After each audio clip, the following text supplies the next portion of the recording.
pisam neste chão, onde pisam os pés, a cabeça pensa, e o coração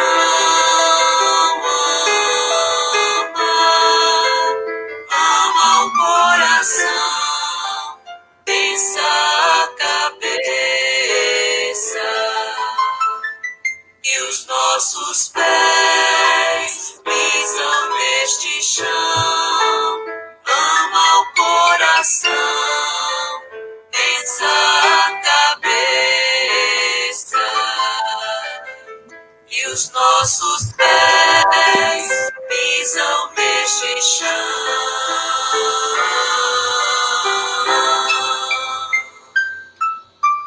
Onde pisam os pés, a cabeça pensa,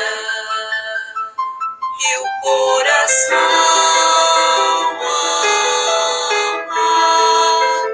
ama o coração, pensa a cabeça,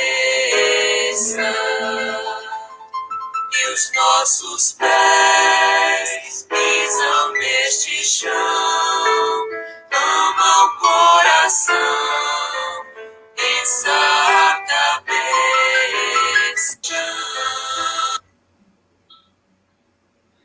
Boa noite a todas e todos que já se encontram, presentes nesta live.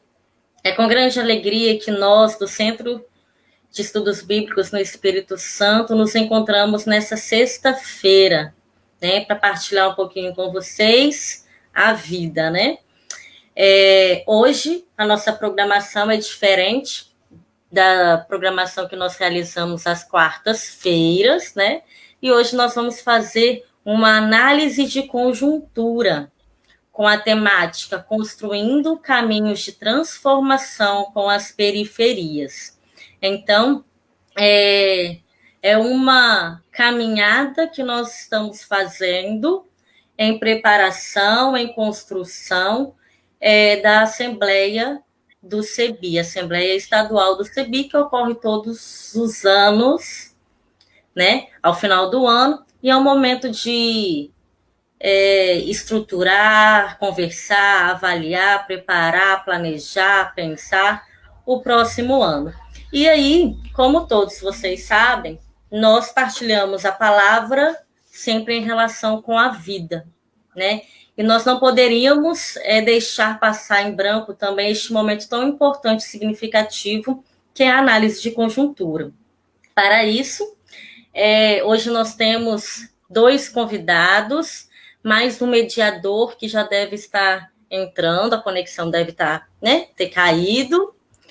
E aí, eu convido o professor Arlindo Velasco para se apresentar, falar um pouquinho dele, e continuidade, assim que outros convidados forem entrando, a gente vai se apresentando aos poucos. Então, boa noite, Arlindo.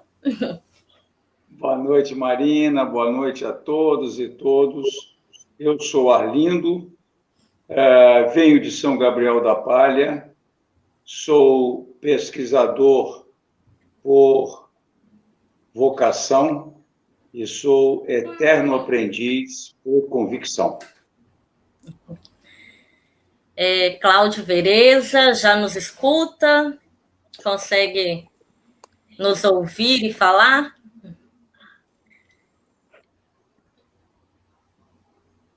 Enquanto o Cláudio... Acho que agora dá. Tinha caído.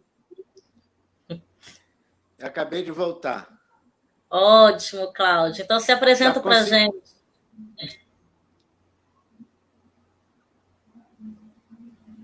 Bom, eu sou Cláudio Vereza, moro aqui na Barra do Jucu, por isso a internet é meio devagar aqui. A internet a cabo ainda não chegou aqui, não.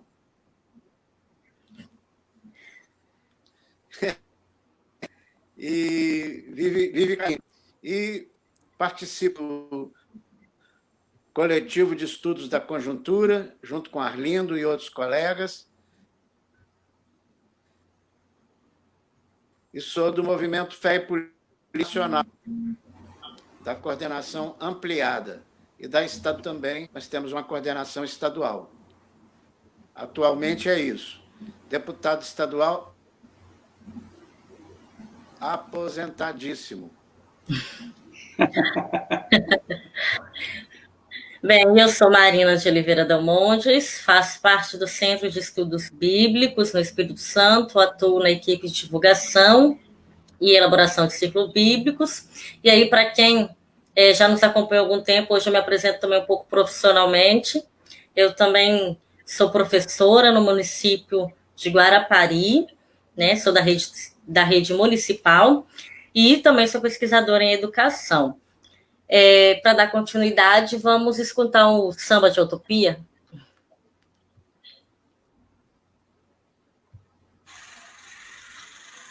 Se o mundo ficar pesado, eu vou pedir emprestado a palavra poesia. Se o mundo emburrecer, eu vou rezar pra chover palavra, sabedoria.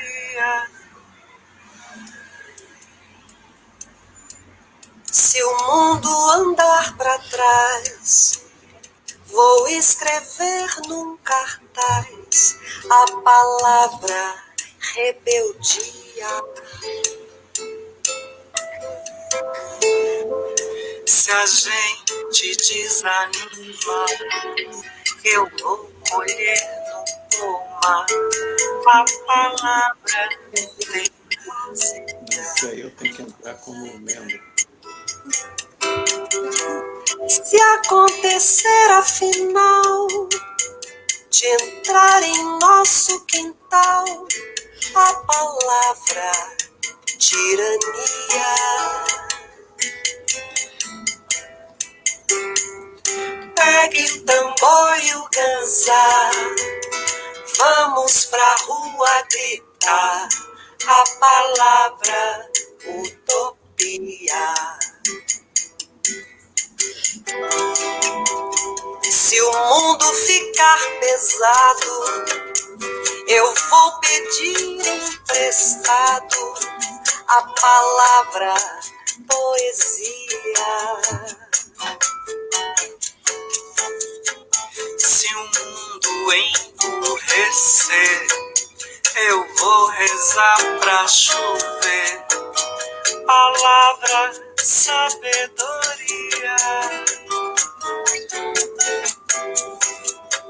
Se o mundo andar pra trás, vou escrever num cartaz a palavra rebeldia. Se a gente desanimar, eu vou colher no pomar a palavra teimosia. Se acontecer afinal de entrar em nosso quintal a palavra tirania,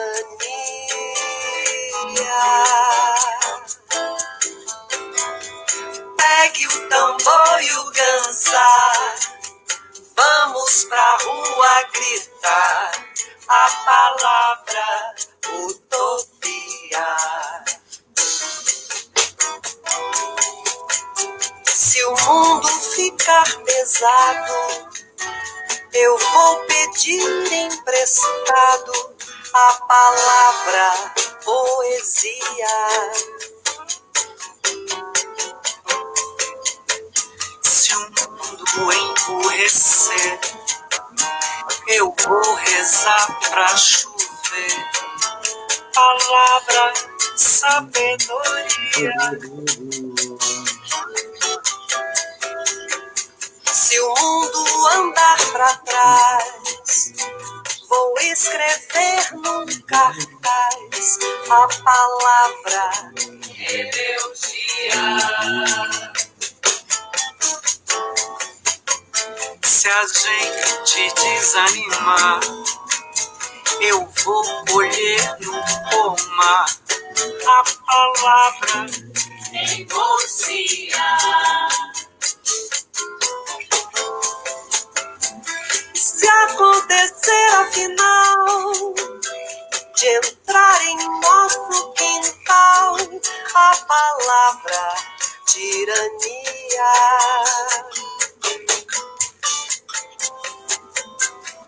pegue o tambor e o ganzar, vamos pra rua gritar a palavra utopia. Se acontecer afinal de entrar em nosso quintal a palavra tirania,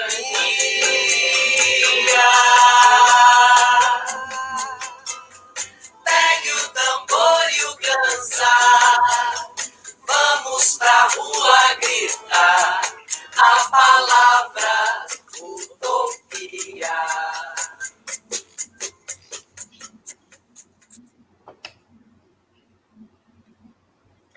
E é assim que damos início, abrimos as nossas atividades de hoje, e já agradecendo, né, a Silvia de Pernambuco, que é membro do Conselho Nacional do CEBI, que se faz presente, e tantas pessoas bonitas daqui do Espírito Santo, de Cariacica, Vitória, Vila Velha, São Mateus, e também as pessoas de fora que já sabemos que tem pessoas de São Paulo nos acompanhando. Assim, damos abertura a este momento, né, de análise de conjuntura. Cláudio Vereza, Arlindo, o que vocês têm a nos dizer, a conversar, a trazer para essa roda hoje?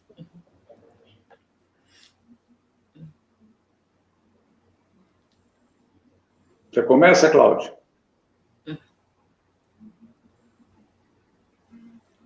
Bem, então começo eu. Está congelado no vento sul de da Barra de Jucu. Para mim é sempre muito bom. Quero apenas lembrar que esta dá início.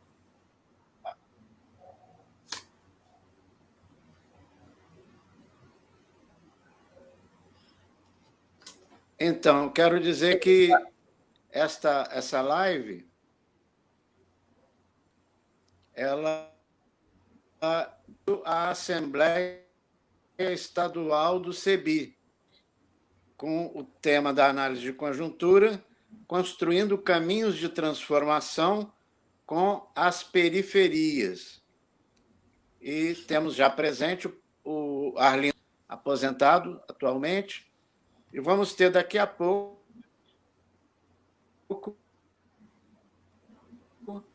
a Roberta, que é professora UNILA, da Universidade Latino-Americana, e ela integra o Observatório de Educação Popular e Movimentos Sociais na América Latina, o BEPAL, por causa da pandemia. Espírito Santo não está lá na fronteira, onde existe a UNILA, a Universidade onde já é professora, mas daqui a pouco ela vai entrar. Então, Arlindo, acho que a primeira palavra é com você para iniciar essa análise da conjuntura complexa do mundo e do Brasil, se der tempo um pouquinho do Espírito. Muito obrigado, Marina, muito obrigado, Cláudio, muito obrigado, CEBI. É sempre muito bom estar com vocês. É lógico que eu gosto muito mais quando a gente está presencialmente, porque aí dá para sentir o calor humano naquela sala ali do edifício Joel ou em outras circunstâncias que a gente já se conheceu. Mas se é isso que nos é possível, bem-aventurado seja essa possibilidade de estarmos nos encontrando, ainda que com toda a frieza de uma telinha, mas sentindo vibrações. Eu gostaria de começar reverenciando a memória de tantas e tantos que partiram nesses últimos meses. Lembro que a irresponsabilidade de pessoas, governos, igrejas, a cada dia mais, retira nosso direito ancestral de enterrar os nossos mortos. Mesmo quando o óbito é por outra causa, como foi o caso do nosso querido Ângelo Pim, perdemos todos e todas o direito de dizer o último adeus, o abraço silencioso em companheiras, em companheiros, em filhas, em filhos, em amigos e amigas. Definitivamente recuso-me a aceitar que é assim mesmo. E lembro o simbólico gesto das mães da Praça de Maio, que fincaram pé no direito de sabedoria, de saberem onde seus filhos, suas filhas foram enterradas pela ditadura argentina. Homenageio todas e todos que se dedicaram para que entre 20 de novembro e 10 de dezembro possamos celebrar. No dia 20, celebramos o Dia da Consciência Negra. Anteontem, dia 25, o Dia Internacional contra a Violência com as Mulheres. No dia 1º de dezembro, celebraremos o Dia Mundial do Combate à AIDS. No dia 6/12, estaremos lembrando o massacre de 14 mulheres na Escola Politécnica de Montreal, o que ensejou uma reação maravilhosa de homens contra violências contra a mulher. E no dia 10/12, coroando esses 21 dias de celebrações importantes que nos tocam tanto, o Dia Internacional dos Direitos Humanos, outorgado em 48 na ONU. Celebrações que indicam que é longo o caminho para quem defende a igualdade entre humanos. Longo e árduo, por isso, só nós podemos percorrê-lo. Passo a passo, às vezes para frente, às vezes para trás. Bem, antes de qualquer coisa, bora liberar o feminino que habita em nós.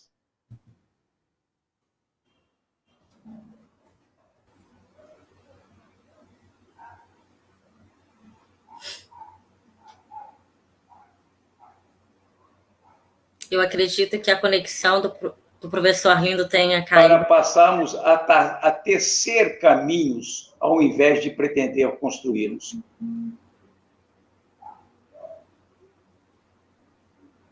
Voltei? Voltou. Há tempo de fazer a minha primeira proposta.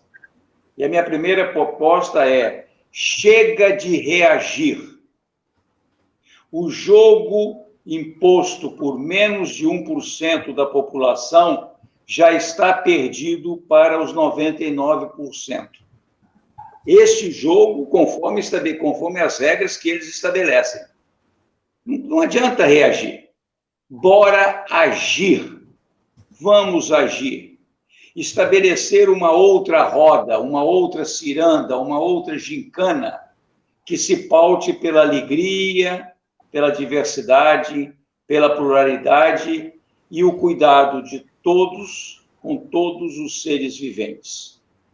Como é que a gente pode fazer isso? Eu sugiro que a gente visite territórios de afetos.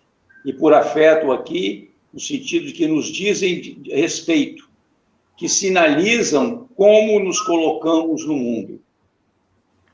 A minha segunda proposta... A minha segunda proposta é visitar territórios para mudar o que achamos importante. E aí, sempre tem a pergunta, por onde ir? Eu diria que a gente pode, ideia de começar, ou eu estou sempre pretendendo começar, pelo território que mais me assusta, eu mesmo. Esse é o primeiro território. Desde que nasci lá na São Gabriel da Palha, até esse momento em que eu falo para vocês de Vitória, né? Vamos passar pelo território do outro, sair de mim mesmo e olhar para o outro, olhar para a outra, respeitando-o, identificando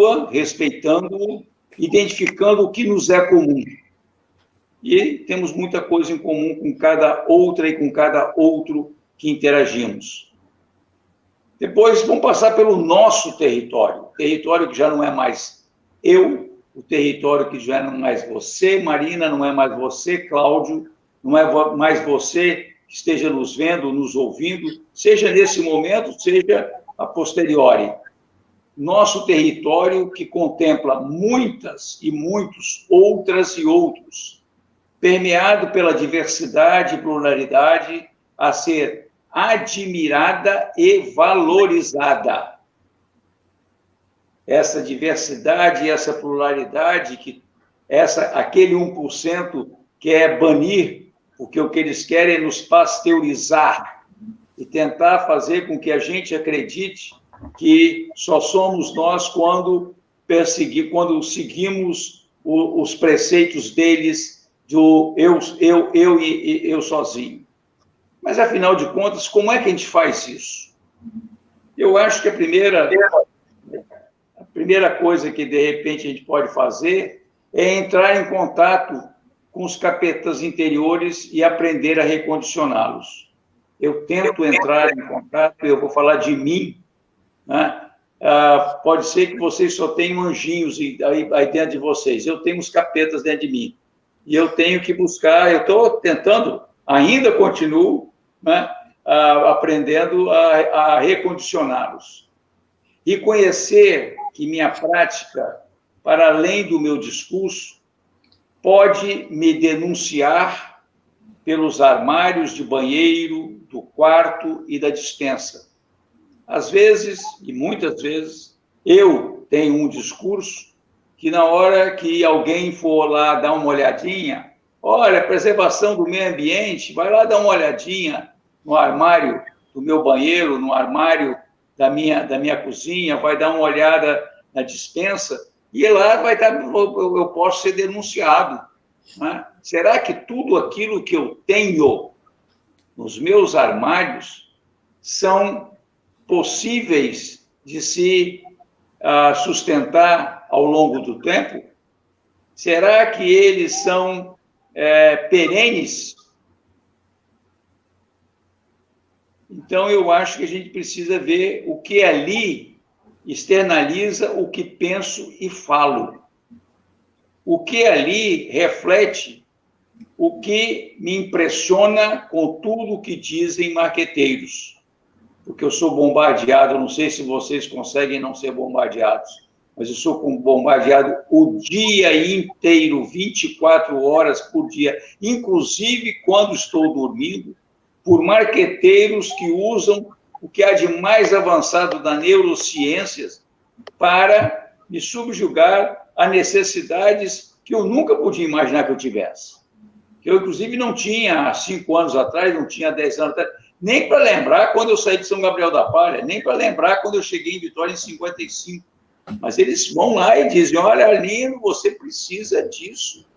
Afinal de contas, você, para ser admirado, para você ser respeitado, você tem que usar tal coisa, você tem que aparentar tal coisa.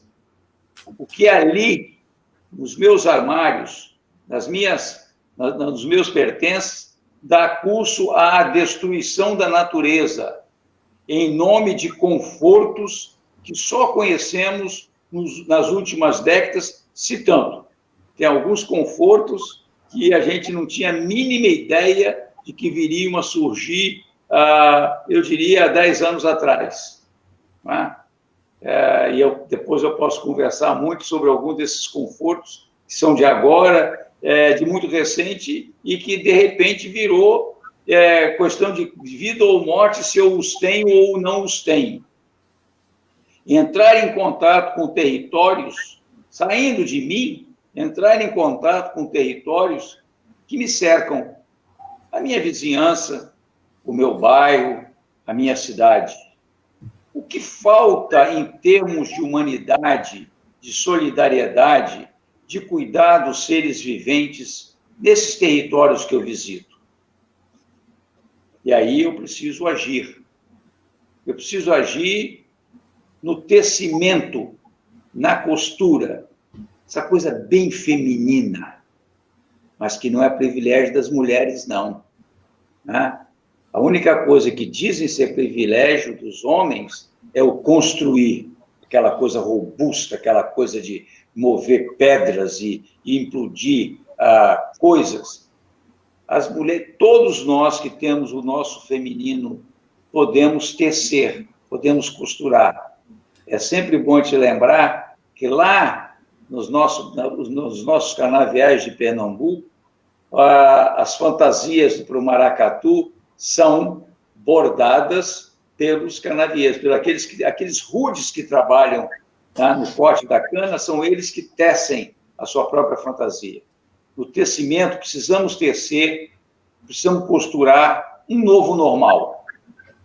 Muito além, muito mais concreto do que um outro mundo possível. O novo normal é o que está muito mais concreto do que aquele desejo, do que aquela nossa utopia de um outro mundo possível. Por que ele é mais concreto? Porque ele começa aqui e agora. Acolher e cuidar de quem? E aí, não é nossa ação. Nós precisamos agir no sentido do acolhimento e do cuidado com quem nem o básico tem. Não tem alimento saudável, não tem roupa adequada, não tem moradia, não tem saúde, não tem educação, não tem trabalho, não tem respeito dos poderes constituídos.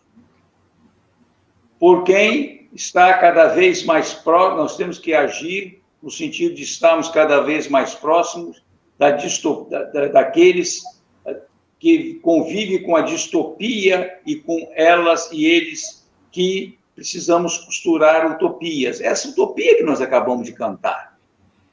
Porque se nós deixarmos por conta do que circula 24 horas por dia, só nos resta a distopia. E é distopia que é pior, que está sendo incutido na cabeça, no coração de crianças, de jovens e de nós idosos. O que nos dizem que nos resta é a distopia. Mas nos diz o poeta capixaba que não. A palavra utopia nos habita. E nós vamos pegar o ganzá e vamos para a rua gritar a palavra utopia. Também temos que agir no sentido de semear e colocar na prática o que desejamos enquanto comunidade para o novo normal. E, por favor, não me venham com essa churumela de que o novo normal é voltar para a situação que nós estávamos antes de março de 2020, ou que nós estávamos em dezembro de 2019, ou que nós estávamos em dezembro de 2018, ou o que estávamos em dezembro de 2016. Aquilo não é normal. Nada daquilo era normal. Muito pelo contrário. Em dezembro de 2016, nós vivíamos a anormalidade de um regime que se implantou pelo interesse de alguns poucos, fazendo um total desrespeito para com a democracia representativa, o voto que foi depositada, e dali para frente todo um processo de desconstrução de tudo aquilo que nós, enquanto sociedade, havíamos construído por um dos momentos ímpares da vida política brasileira, que foi a celebração da Constituição de 1988. Cidadã, íntegra, comprometida com a natureza, comprometida com os bens comuns, comprometida com os seres viventes, todos, inclusive nós humanos, comprometida com outro Brasil que nós tanto tínhamos sonhado que a gente achava que tinha conquistado logo depois que saímos da ditadura de 64 a 2005. Soberania alimentar, vamos agir, vamos semear e colocar em prática o que a sabedoria, a soberania alimentar, os alimentos que resultem em saúde. Nós podemos agir nesse sentido. Por que o alimento que nós ingerimos diariamente tem que ser o maior causador de doenças que nós temos? Isso não é alimento, isso é pílula para adoecer. Não é à toa que a Monsanto se associou à Bayer. A Monsanto nos adoece com remédios, com alimentos transgênicos, com comida transgênica, que não é alimento, e a Bayer depois vai nos curar com esse monte de remédio que estão todos prontos aí para nos receitar e nos mandar para as farmácias. Né? Então, acho que nós podemos, sim, pensar em soberania alimentar, alimentos que resultem em saúde, alimentos 0 quilômetro, produzidos o mais próximo de nós, inclusive em hortas comunitárias. Nós precisamos também colocar em prática trabalho remunerado para quem pode trabalhar em projetos de melhorias das nossas favelas, dos nossos bairros mais pobres. Nós também temos que agir em nome da saúde, da educação e da inclusão digital, universais enquanto direito de todas e dever do Estado. Esta pandemia na qual nós estamos vivendo escancarou mais um tipo de exclusão, que é a exclusão digital. Nós que aqui estamos, Marina, Cláudio e quem estiver nos ouvindo, ainda somos privilegiados porque temos acesso, ainda que a internet do Cláudio lá na Barra do Jucu seja precária, mas ele tem acesso. Né? Ainda que a minha internet, eventualmente, mas eu tenho acesso ao melhor que existe em termos de internet, eu tenho acesso a aparelhos, seja o computador, seja o celular. Isto tem que ser um direito de todas e todos, onde quer que estejam, direito ao acesso a aparelhos e a serviços de internet a preços compatíveis com o bolso de todas e de todos, porque não é possível que nós continuemos praticando a exclusão desse mecanismo que, como se a gente tivesse simplesmente excluído o acesso a um livro. Quando a gente exclui a maioria da população, inclusive professoras e professores que, por terem seus salários tão baixos, muitas vezes têm que dividir os seus aparelhos e a sua internet com a companheira que também é professora, ou com o companheiro que também é professor, com os filhos que estão tendo que ter ensino remoto, e aí fica parecendo que isso é um problema de quem não tem acesso. É aquela famosa história, a vítima vira culpado. Não é? É quem mora na periferia que é culpado por não ter acesso. E eu estou colocando isso, eu não estou colocando sob a perspectiva da escola, que onde provavelmente a Marina trabalhe, não. Eu estou falando da perspectiva da Universidade Federal do Espírito Santo, onde somos uma elite privilegiada. Eu estou falando da perspectiva de professoras, professores, alunas e alunos, servidores e servidoras dos nossos institutos federais, que também têm esse apartheid. Mais de 50% do alunato do Instituto Federal do Espírito Santo, nos seus diversos campi, não tem acesso à internet, e, consequentemente, falar em ensino à distância é uma grande balela. Então, eu acho e eu quero insistir que isso pode e tem que começar, sabe aonde? Tem que começar com as nossas prefeituras, o nosso poder local, onde nós estamos mais próximos e onde nós podemos dizer que é muito mais barato, mas é muito mais barato dar esse acesso, que quando eu coloco parece até uma utopia, não, é absolutamente viável. É muito mais barato isso do que uma série de concessões que são feitas, ou por incentivo fiscal, ou por sistema tributário que tributa menos quem tem mais, inclusive, mais patrimônio. E aí basta a gente olhar a forma como o IPTU é cobrado e como ele pode ser redefinido. Eu estou falando de IPTU,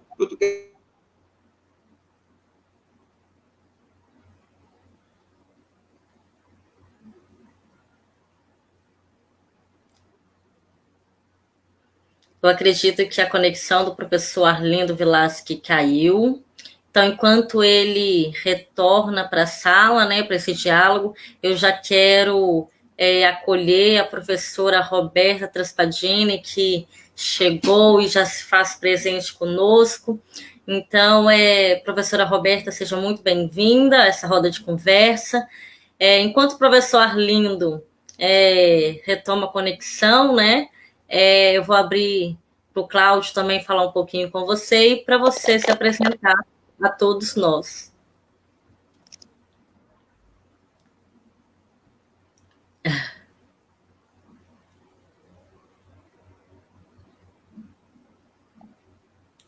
Tá difícil. Isso, aqui. Cláudio. Marina, tive que trocar de celular com a Tereza e só agora que estou conseguindo mais ou menos, tal forma que você vai ter que se desdobrar aí para conduzir melhor o trabalho. Tá joia. Roberta chegou, né? Estava nos acompanhando pelo som. E Roberta é professora também, universitária. Se não me engano, lá na fronteira, né, Roberta? Você podia se apresentar. E por causa da pandemia, está aqui na Grande Vitória, passando um tempo fazendo aulas à distância. É isso? Boa noite a todos e todas. Boa noite, Marina, Cláudio. Espero que vocês estejam bem. Como diria o saudoso velho Bom Marques, e não é isso. Eu sou daqui, estou em trânsito lá, né? E pela pandemia, sim, acabei ficando no trabalho remoto como possibilidade e, ao mesmo tempo, enfermidades múltiplas, dado que isso não é fácil para ninguém. Então, eu queria agradecer demais, né, a todos vocês, a partir do Cláudio e da Marina aí, da Tereza, de todos, queridos e queridas do SEBS, do Davi, quem fez o primeiro contato, pela possibilidade da gente dialogar hoje, né? Então, estamos aqui, vamos esperar o Arlindo voltar aí, se tudo der certo. E aí, enquanto o Arlindo retorna para fazer as conclusões da fala dele, eu quero já agradecer a presença também de uma galera do CEBI, do sul do país, né, que passou por aqui, que eu acredito que ainda, né, continuou conosco, e também do Rafael Silva, que também é da Coordenação Nacional do CEBI. E aí, enquanto o professor Arlindo volta, e aí como uma motivação também para darmos continuidade a essa utopia, vamos escutar um canto, quando morrer a utopia.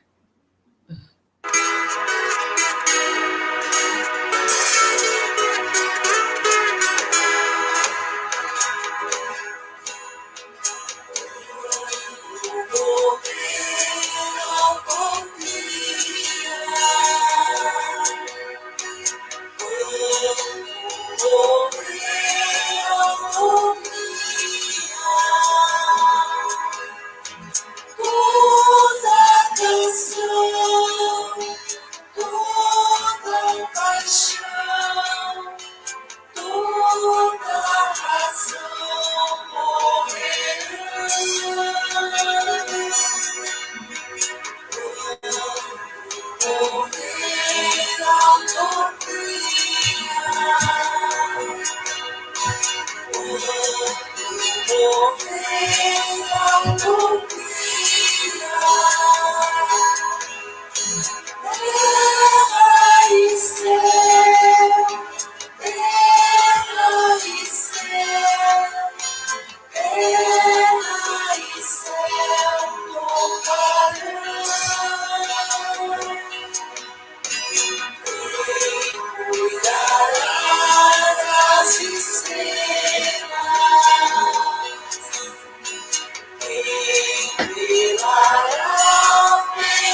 Isso é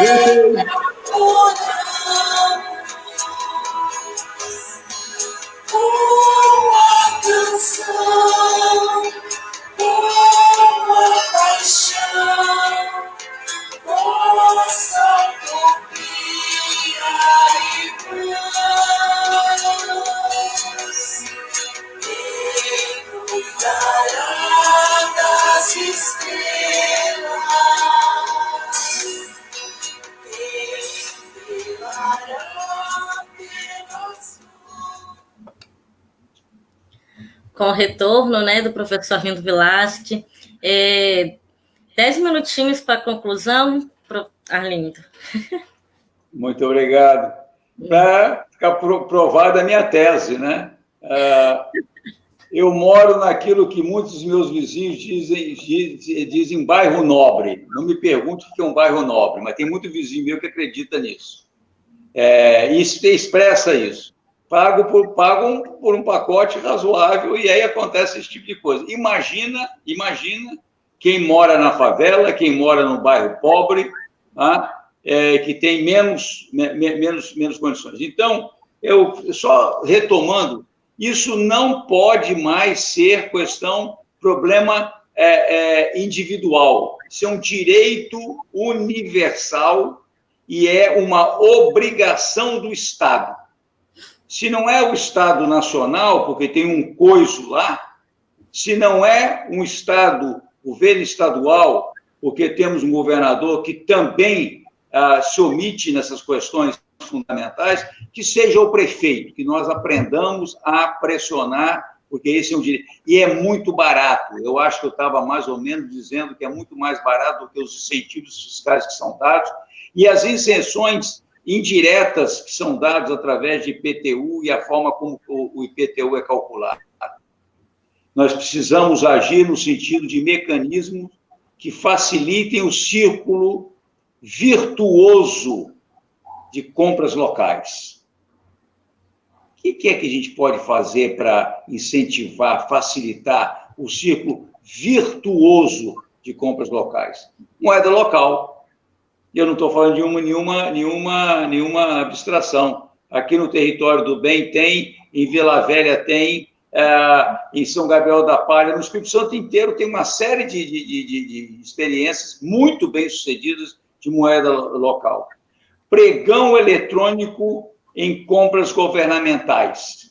Pregão eletrônico pode ser usado para que pequenas e pequenos produtores possam ser fornecedores do poder público através de um mecanismo absolutamente transparente, muito mais transparente do que qualquer processo de concorrência, conforme ela é feita nos moldes que sempre beneficiam as grandes empresas ou os maiores.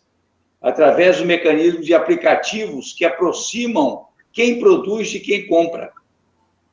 Podemos ter inúmeros. O MST no Espírito Santo já tem um aplicativo.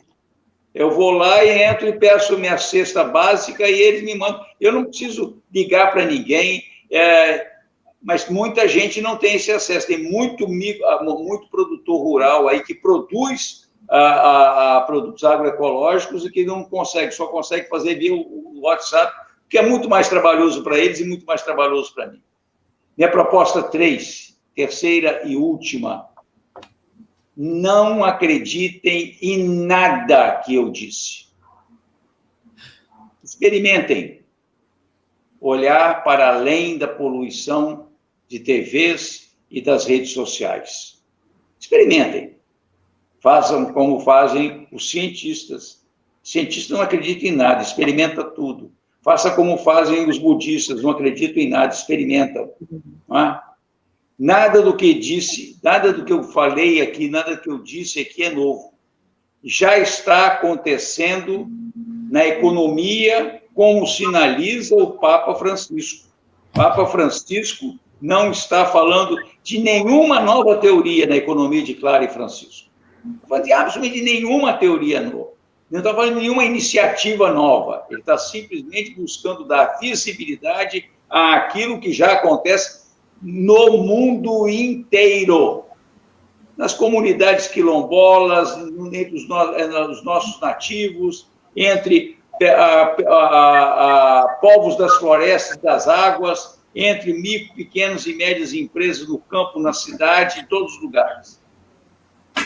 Está também acontecendo na sociedade, como demonstram mulheres, nativas, negras e negros, LGBTs, principalmente nas favelas e bairros pobres.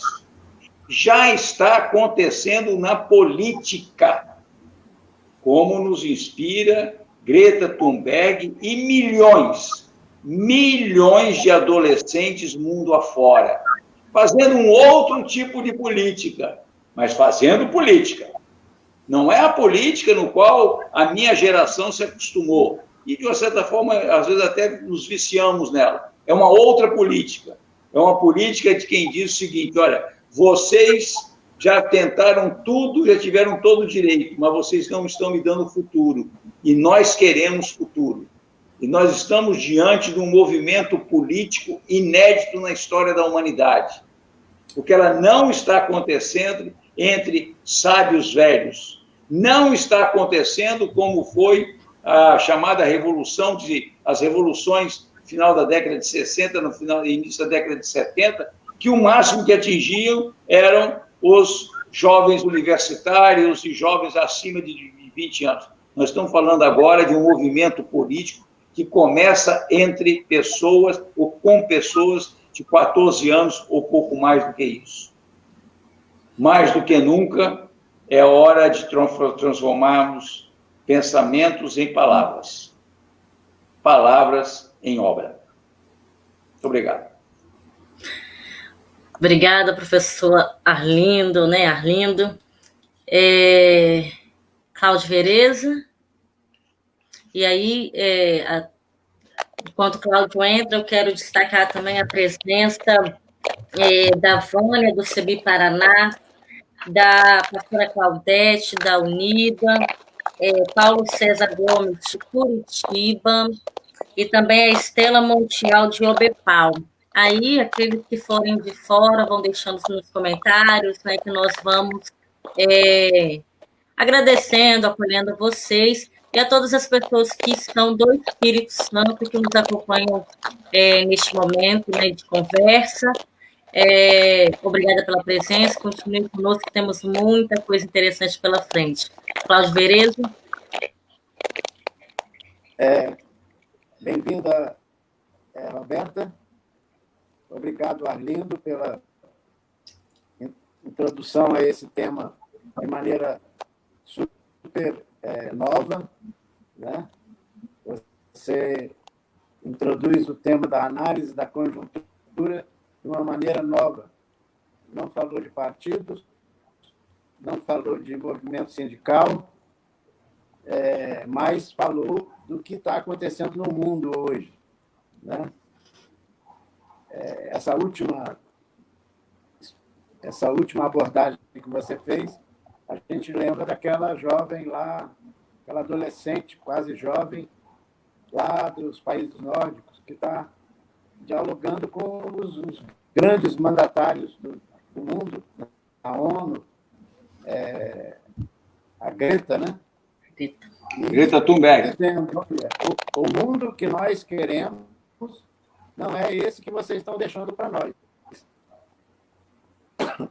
É um mundo diferente. Nós queremos outra coisa.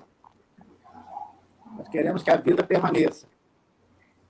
E a vida do planeta, não apenas a vida dos ricos que moram nesse planeta. Mas eu acho que a gente pode já passar para a palavra da Roberta. Né, Marília? Sim.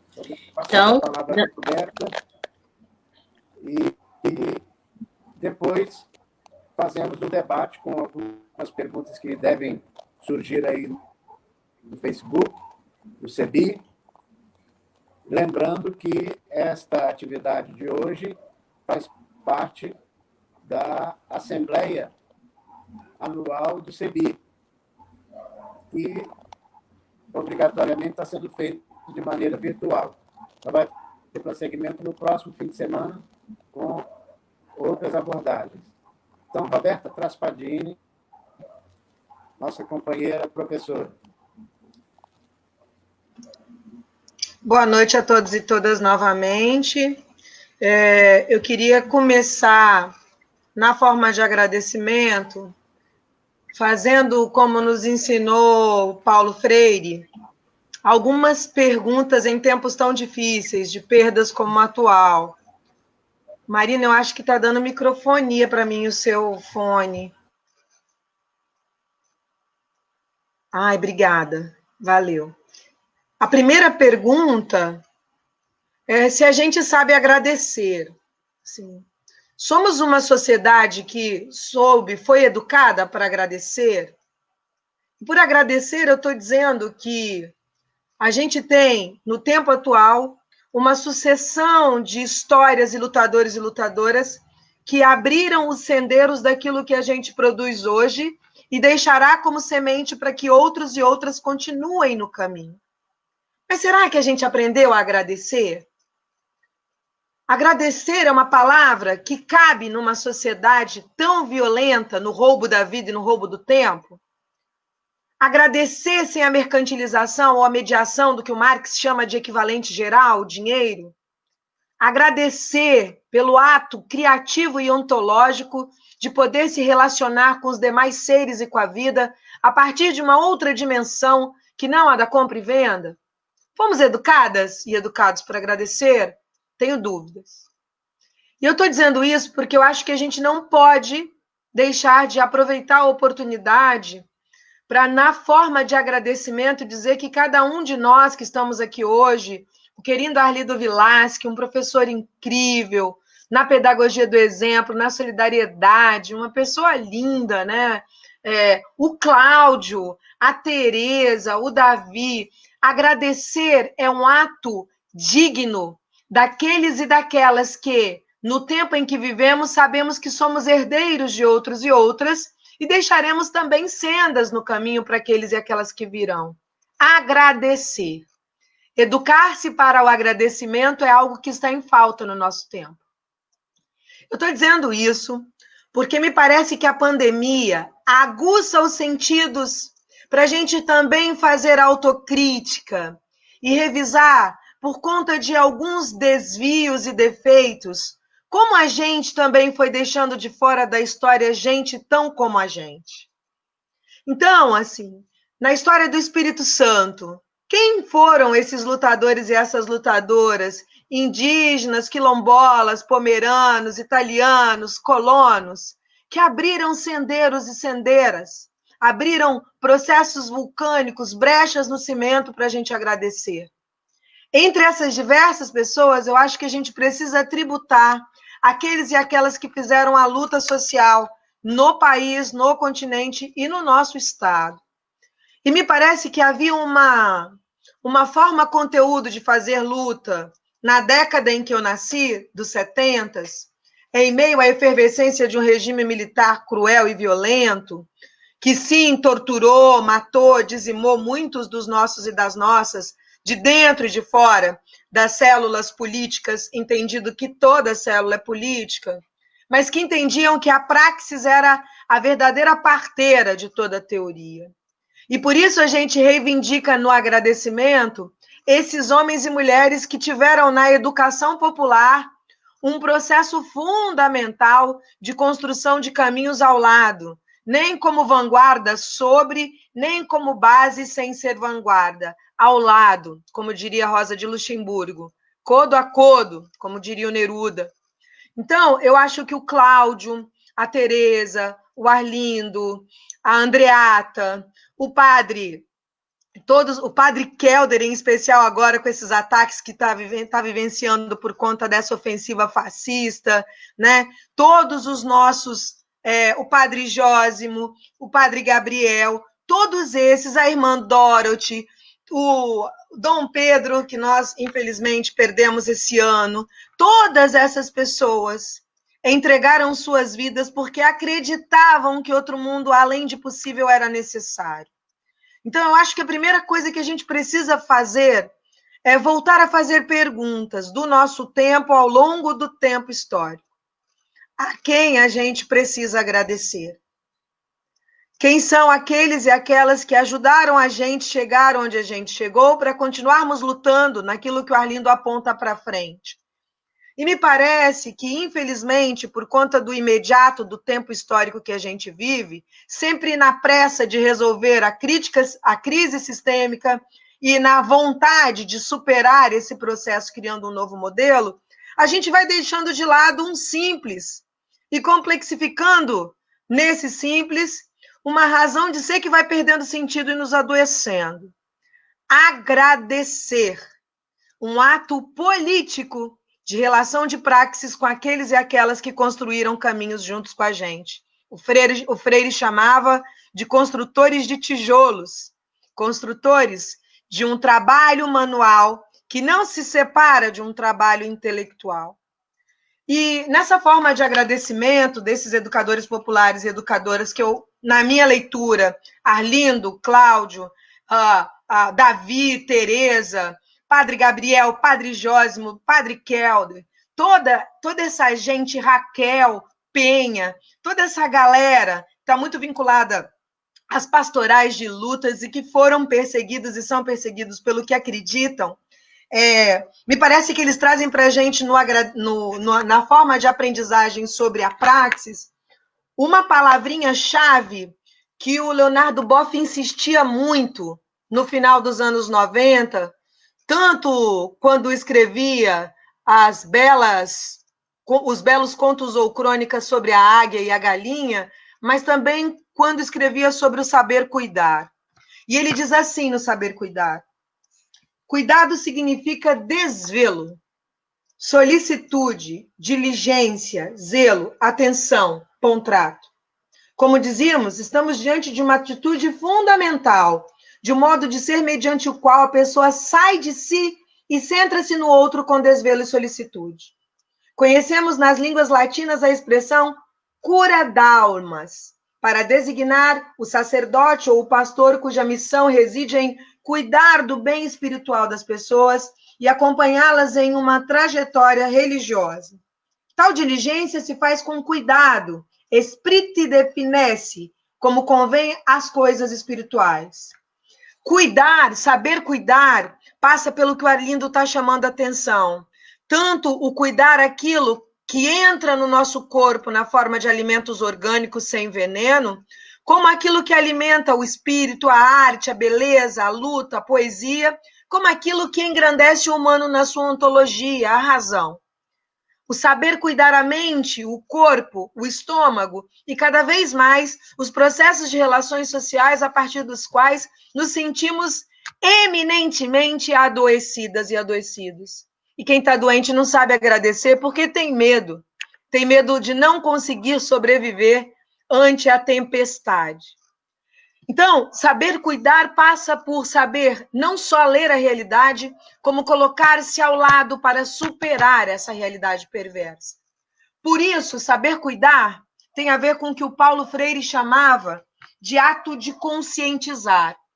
E ele, nesse livrinho importante, numa entrevista que dá nos anos 70, em Roma, na Itália, ele diz o seguinte: saber cuidar passa por um ato político de conscientização, uma alfabetização política independente do ambiente escolar.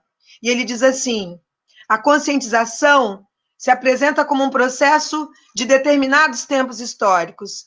Deve continuar sendo um processo do devir, durante o qual a realidade transformada mostra um novo perfil, uma nova sociedade, um novo sentido de humanidade. O processo de alfabetização política pode ser uma prática para a domesticação dos homens ou uma prática para a sua libertação. Esse caminho, juntos nós decidamos. Se nós queremos domesticar ou se nós queremos libertar. A minha tese é de que no capitalismo dependente, no ambiente de superexploração da força do trabalho, cuidar a educação para sermos livres foi um ato que não aprendemos. Não aprendemos a ser livres no amor, não aprendemos a ser livres no ato político, não aprendemos a ser livres nas escolhas, porque estamos aprisionados na sociedade do roubo do tempo. Por isso que saber cuidar hoje passa por encontrar brechas possíveis na produção do nosso tempo em meio à sociedade do roubo do tempo. Acho que a gente precisa refletir sobre isso. Do que se trata temos tempo numa sociedade cuja maquinária, a engendragem definir a liberdade mercantil a partir das horas que eu preciso trabalhar para pagar contas. O tempo, medida do valor do capital, para a gente a medida da brecha, a medida da resistência, a medida do saber cuidar. Isso é importante por uma questão muito definida. Talvez a pandemia tenha mostrado para a gente, Cláudia, Arlindo e Mari, que é o seguinte: mais do que nunca a gente percebe que as escolas básicas, e também no terceiro grau, né, Arlindo? A gente vivencia isso muito, e eu mais do que você, porque me tocou viver uma universidade muito mais precarizada que a que você ajudou a construir, né? Me tocou viver uma universidade dos desmontes, do não direito à aposentadoria, das cotas como se fosse uma coisa, né, criminal. Me tocou viver uma universidade muito difícil de lutar por ela, porque ela não é um retrato fora da sociedade em que a gente vive. Mas o que mais me chama a atenção nesse momento histórico da pandemia, Cláudio, Arlindo e Mari e colegas que estão ouvindo, é que as crianças estão na escola também porque tem fome. Me explico? Tanto que as nossas escolas tiveram que distribuir alimentos. E tiveram que distribuir alimento porque quem pode se alimentar na atualidade, com o preço do arroz como está, com o preço do feijão como está, não é o povo. Não é o povo pobre, não é o povo preto, não é o povo da periferia. Não tem condições de pagar R$19 em 5 quilos de arroz, R$25. Não tem condições, porque o preço do viver é muito alto. E a gente visualiza o preço do viver muito alto nos semáforos, com as nossas crianças fazendo malabarismo, com as nossas crianças com plaquinhas na mão.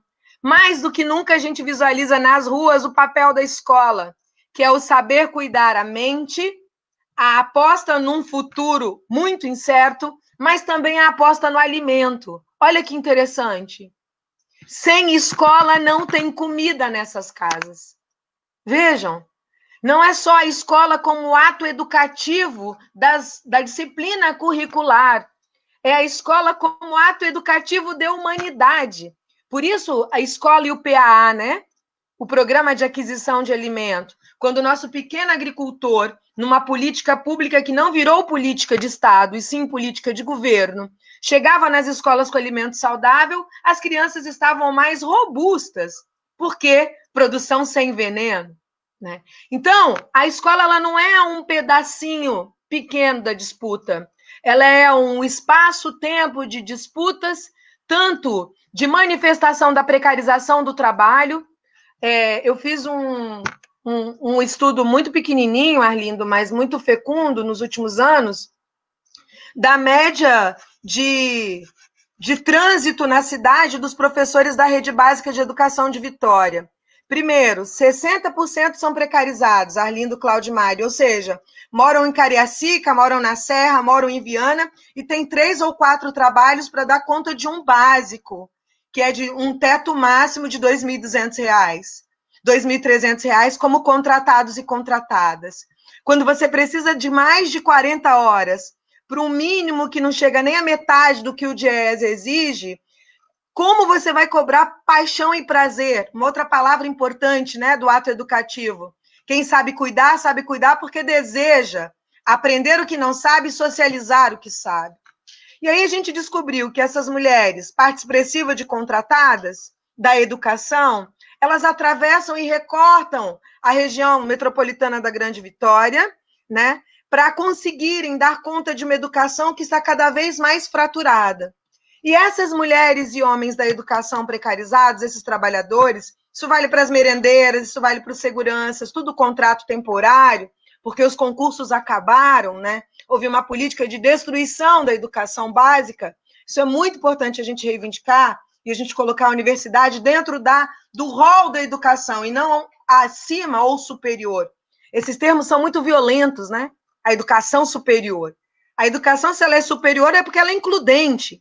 Se ela é superior, é porque todo mundo tem acesso a ela, né? Senão, ela inferioriza, porque ela cria uma ideia fetichista de que somos melhores e não estamos ao lado. Eu estou dizendo isso porque me parece que nós temos vários problemas, entre eles o não direito de professores, professoras e trabalhadores da escola poderem se alimentar na escola. Foram sendo criadas leis municipais que vetaram, Arlindo, o direito a esses profissionais da educação se alimentarem. A gente sabe que a alimentação, para nós, é um espaço de convívio. A alimentação, para nós, não é só comer rápido, engolir. É contar histórias, é perguntar como vai o outro, por que não está comendo, não é isso? O ato sagrado do alimentar-se é o tempo da convivência. Por isso, na velocidade técnico-científica, o alimentar-se está em risco, não é isso? Porque entre nós se mediou um monte de tecnologia, cada um com seus aparelhos na sua vida, né? No seu self-made man, né? Quando, na verdade, era uma grande mesa com possibilidades de vizinhanças reais, convivendo e contando histórias, dentro da escola e fora dela. Então, me parece que a gente precisa revitalizar o bom combate da escola que a gente precisa para a dignidade humana.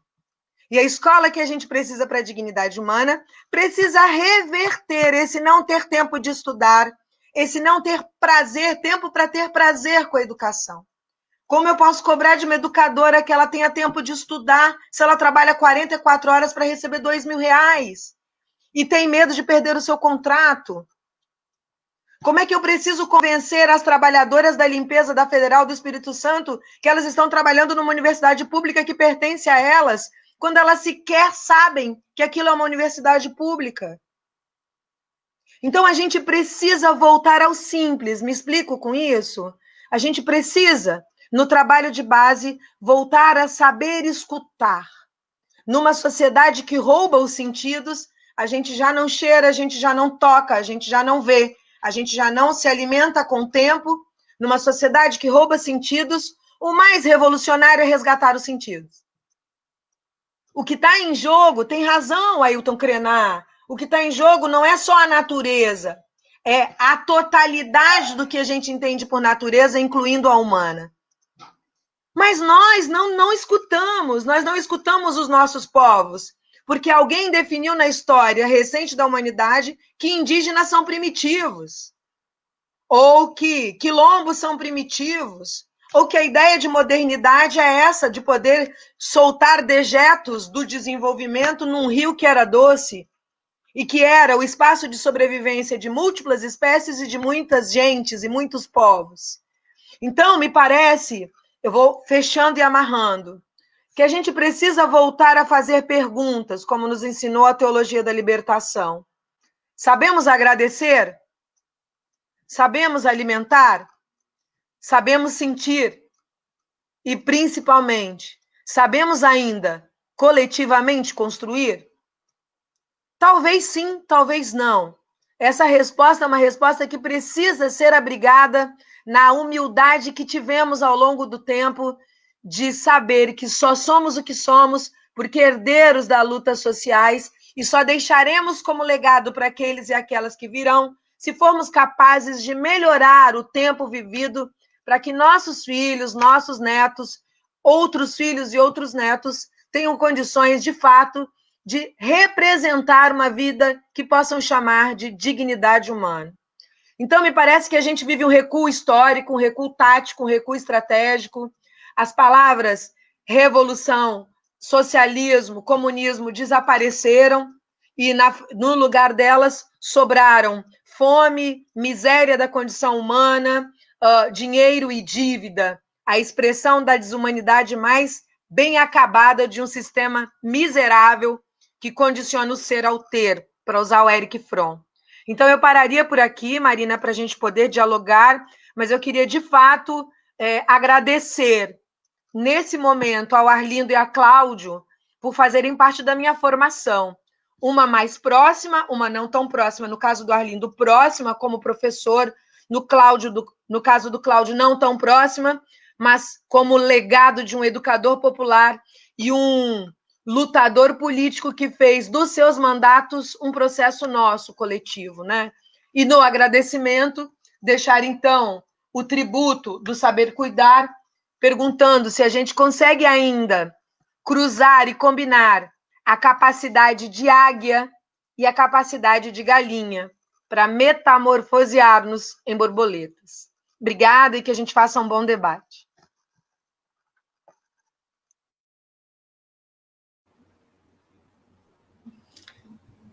Obrigada, professora Roberta. Escutá-los, né, escutar você e o Arlindo, de fato, realimentar a esperança de outras possibilidades de vida. Cláudio?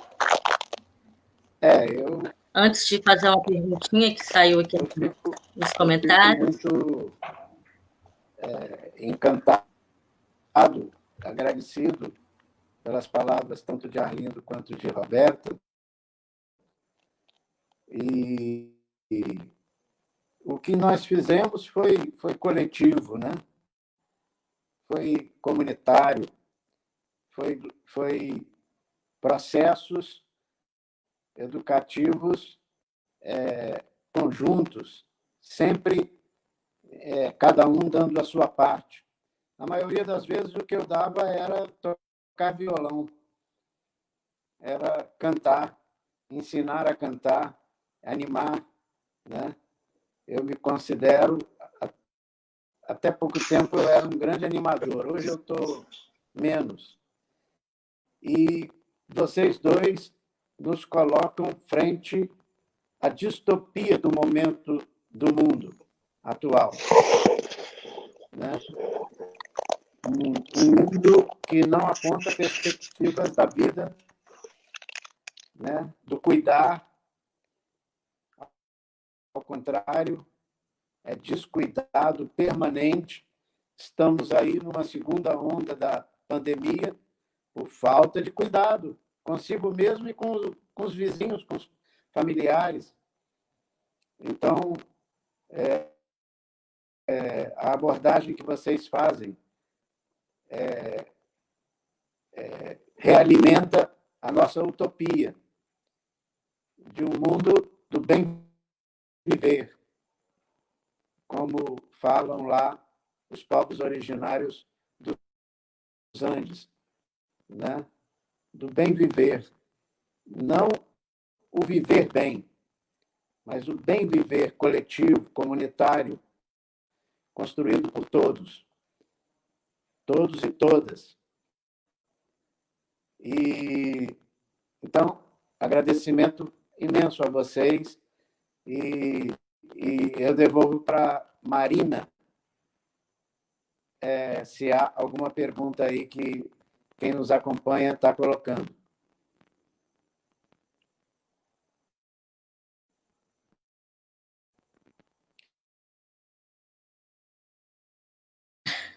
Obrigada, Cláudia. Obrigada, Lindo, por lembrar. Eu fechei o áudio. Temos, sim, uma pergunta.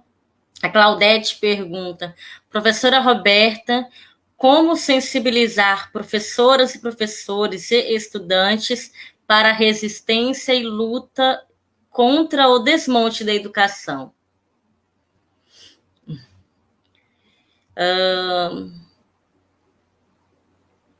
Foi a única pergunta por enquanto, então está aberta tanto para o Arlindo quanto para a Roberta, né? Como sensibilizar professores, professores e estudantes para esse processo de resistência. Quer começar, Lindo? Quer começar, Lindo? De jeito nenhum. Estou no orgulho de você, danado. Quero que você mais que comece. Parece, eu sou fruto de escola boa, de economia. Ó quem está aí, ó, do meu lado esquerdo, sempre à esquerda. Muito bem, assim, primeiro eu acho que tanto Arlindo como eu, Cláudio e Mari, a gente não acredita em pacotes definidos, né? Em pré-moldados. A educação não é um pré-moldado, né? A educação não é um molde. A educação uma forma, conteúdo próprio, a partir daquilo que a gente quer, segundo Arlindo na sua fala, tecer junto no que precisamos tecer, né? Sabe aquele processo de produção da rede do pescador? Sabe, esse processo lindo? Ou das coxas de retalhos que contam histórias? Eu tendo a acreditar que a gente está tão... Tem um livro, Arlindo, que eu gostaria muito que em algum momento você conseguisse ler para a gente dialogar, de uma psicanalista muito importante brasileira, Maria Rita Kell, que se chama O Tempo e o Cão, a Era das Depressões, que a Maria Rita Kell ela vai dizer que a depressão, mal do século XX, não é um problema individual, é um processo social construído historicamente contra os povos, né? Portanto, aquilo que aparece como um suicídio ou como um corte no indivíduo, na verdade, é um corte e um suicídio societário, de uma sociedade cuja condição coloca para fora um monte de gente, né? E eu fico pensando muito sobre isso, né? Eu sou uma apaixonada pela Rota Manguezal, eu sou apaixonada pelo mangue, assim. E eu fico me perguntando que sociedade maldita é essa, que define o mangue como o espaço do dejetos, quando, na verdade, o mangue, em toda a América Latina e Caribe, é o espaço que protege o continente daquilo que vem forte do oceano. Então, o mangue, na América Latina e Caribe, é uma reserva natural de proteção ambientomilitar. Inclusive, no mangue, muitos dos nossos povos indígenas resistiram à invasão colonial. No entanto, o mangue está aqui, a gente tem o mangue na UFES, nós construímos uma universidade em cima do mangue. E a gente não aproveitou essa rota para discutir com as comunidades do entorno o que é o desenvolvimento. Ou como envolver os sujeitos, naquilo que o Arlindo apostava, solidariamente, como envolver os diversos sujeitos que compõem o desenvolvimento. Portanto, o desenvolvimento apresentou-se como negação de que tipos de envolvimento? De que tipo de sujeitos? Que produzem as cidades, mas não têm direito a acessá-la. O direito à cidade é um tema fundamental para a gente, porque ele define aqueles e aquelas que habitam regiões e produzem todas as outras. A partir do lugar onde a gente mora, eu moro em Jardim Camburi, e o meu trânsito de trabalho, Jardim Camburi UFES, me afasta de múltiplas realidades. Mas a Rose, que me ajuda toda quarta aqui em casa, sai de Cariacica para chegar em Jardim Camburi na quarta, sai de Cariacica para chegar em Jardim da Penha na segunda, sai de Cariacica para chegar na Praia do Canto na sexta, me explico? Essas trabalhadoras e trabalhadores da periferia conhecem as cidades, mas não têm direito à cidade. Essas trabalhadoras vivem, de fato, as cidades, e é por elas e eles que a gente tem que lutar por um melhor processo de mobilidade urbana, por um melhor processo de lazer público, o espaço público. Saiu um estudo incrível de professoras da UFES, mostrando que os lugares em que as praças públicas são mais utilizadas, a violência é menor, Arlindo. Eles desenharam na arquitetura um estudo socioambiental mostrando que as praças públicas cumprem uma função de sociabilidade fundamental para conter a violência. Então, essa ideia de morar em condomínios cada vez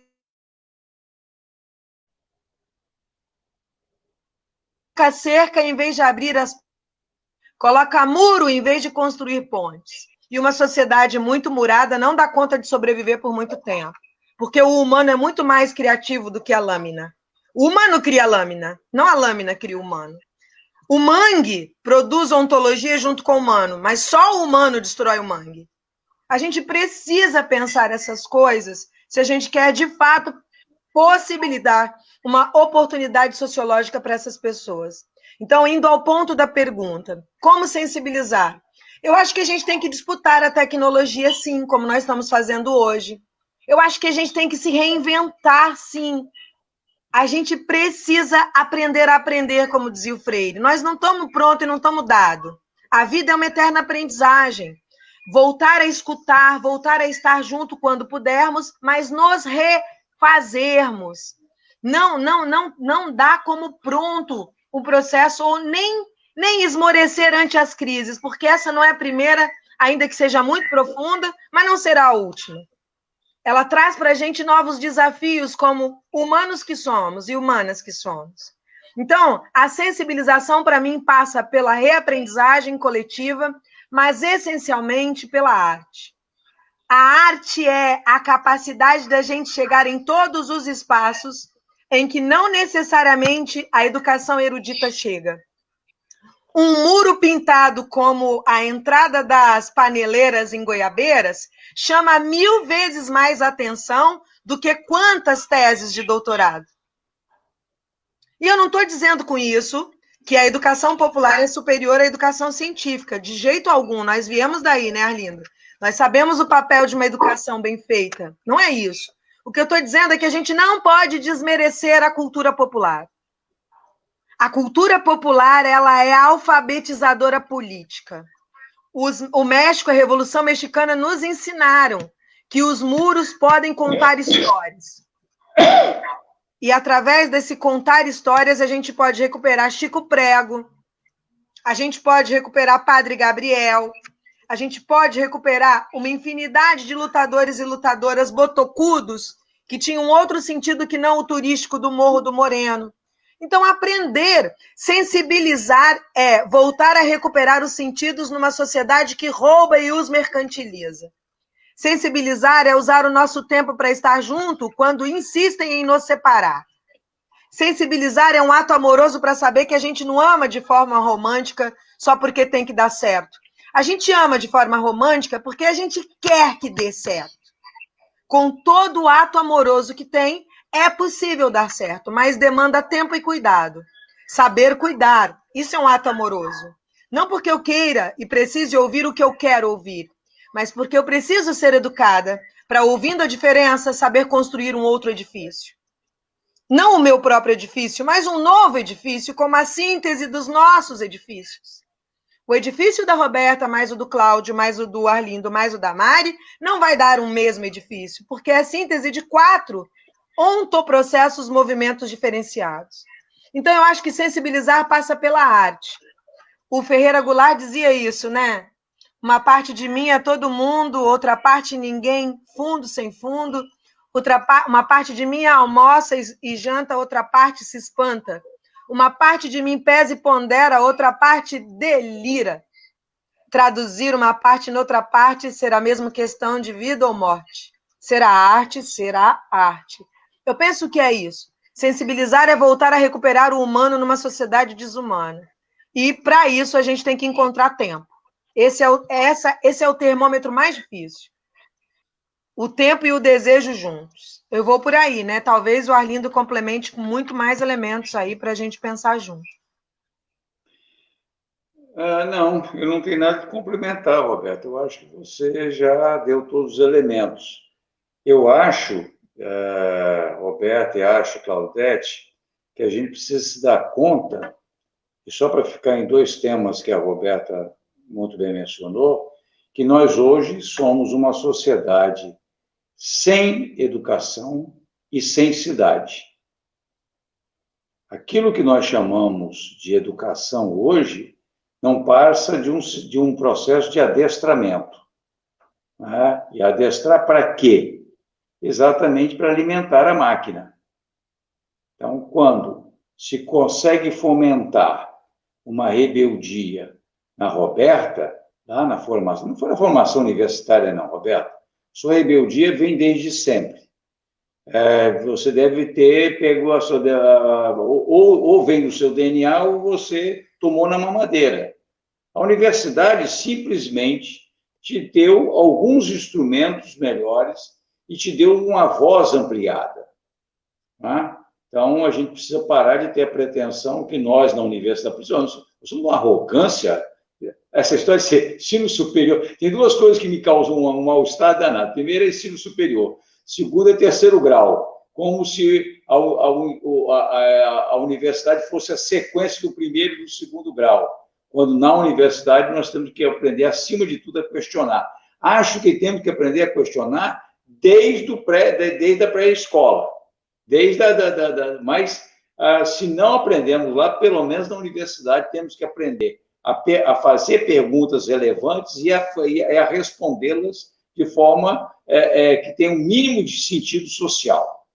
Mas nós também somos sensidades. Né? Você fala naquela, nós estamos falando, somos todos sensidades. Eu quero deixar claro que não adianta, se você mora num condomínio fechado, você é um sensidade, você é uma sensidade. Porque a cidade é caracterizada, acima de tudo, pela proximidade das relações sociais que se, mais do que complementam, que se suplementam. E essa não sermos cidadãos está aí. Não só em quem está lá confinado, está preso, está aprisionado, está literalmente aprisionado num condomínio.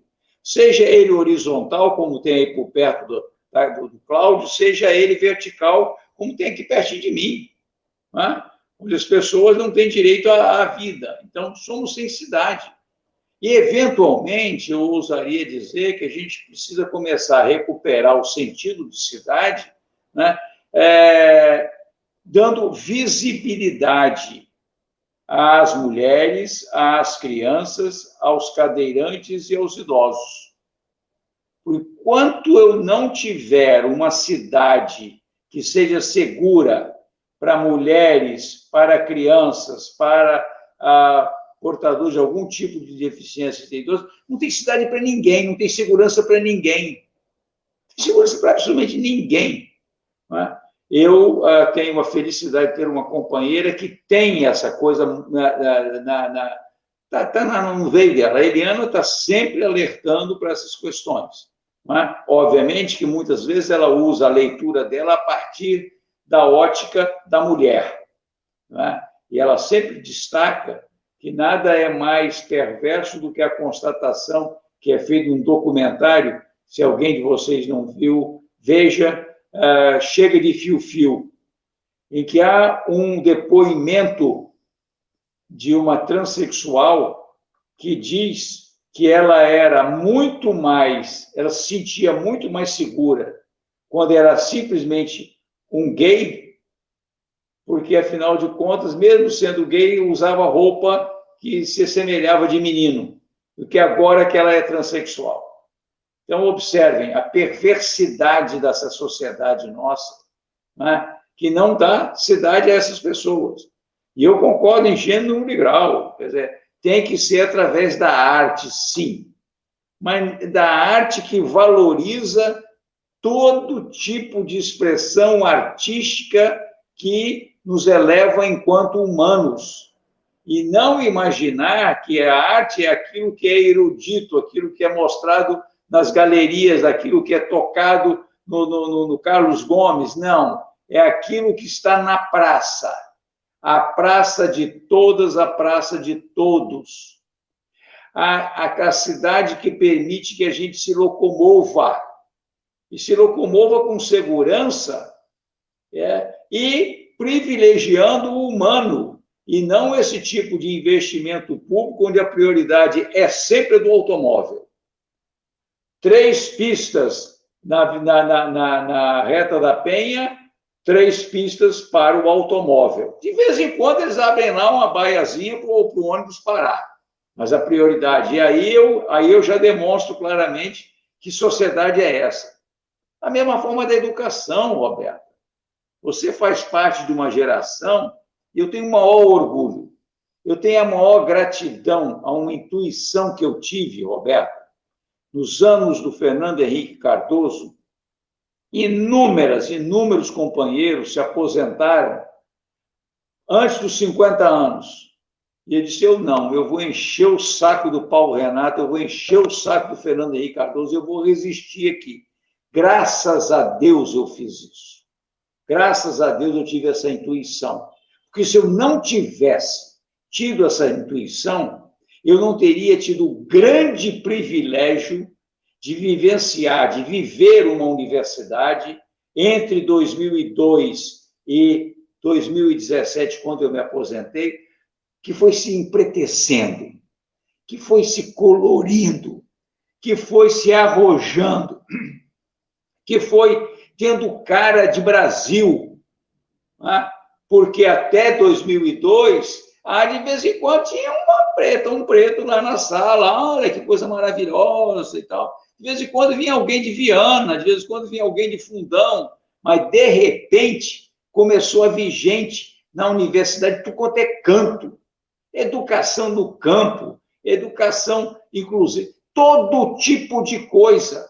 Essa é a educação que eu quero. Mas nós não temos essa educação, e a Roberta sabe muito bem disso, e a minha querida pastora sabe muito bem disso. Por quê? Porque nós estamos sendo sempre adestrados pelos competentes marqueteiros de que o que a gente precisa fazer é vencer, mesmo que sejamos todos perdedores.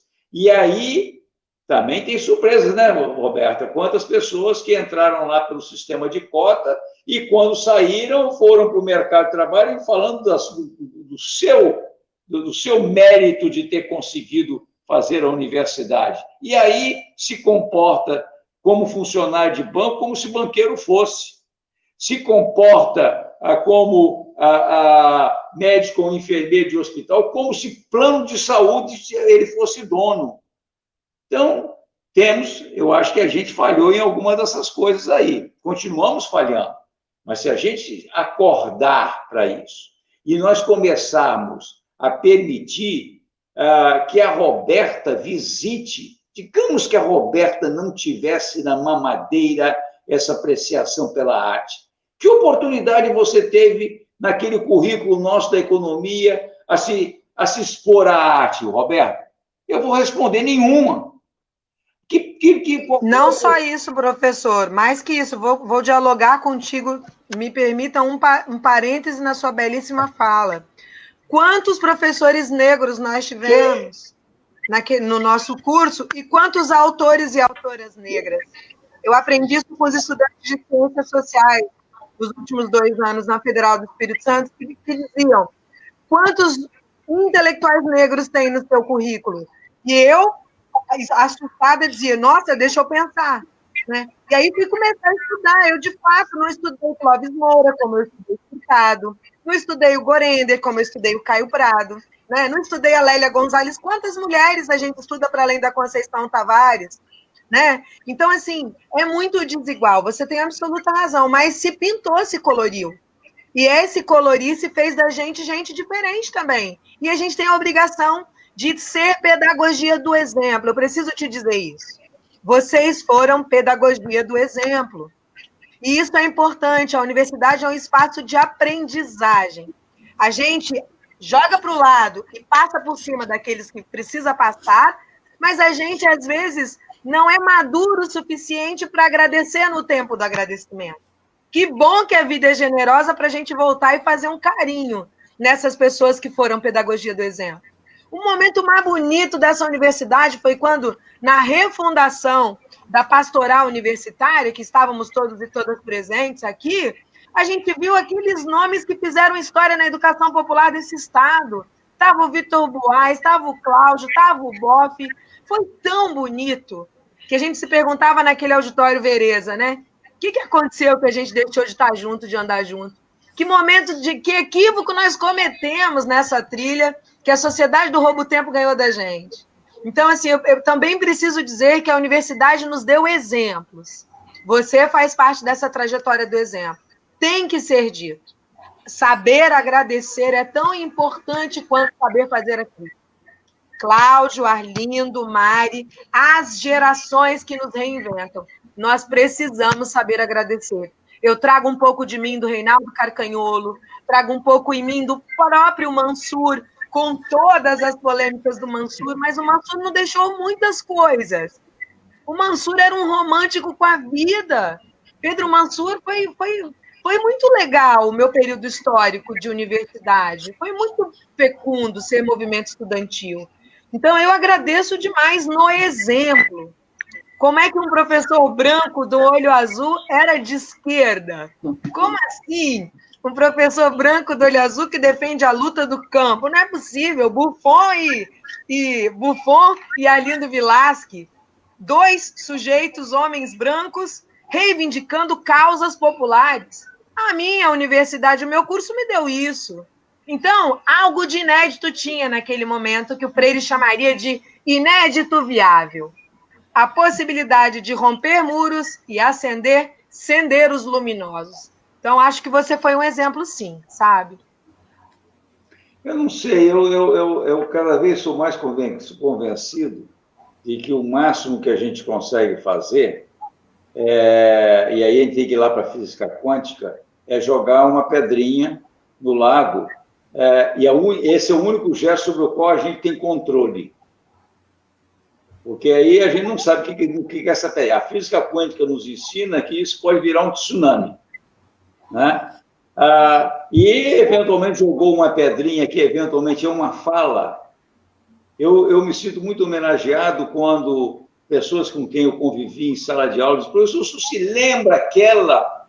Gente, eu não me lembro, não. Aquilo ficou.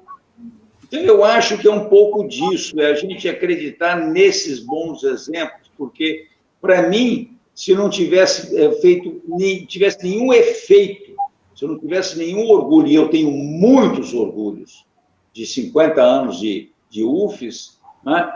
Eu tenho muitos orgulhos, mas ouvir a Roberta hoje, sentir a vibração da Roberta hoje, mais do que paga toda e qualquer processo de frustração, quando eu tenho que me perguntar o que é que eu fiz de errado para essa pessoa que era tão maravilhosa, que era tão engajada, ter se transformado nessas pessoas que não vão além do umbigo, não conseguem ir além do umbigo.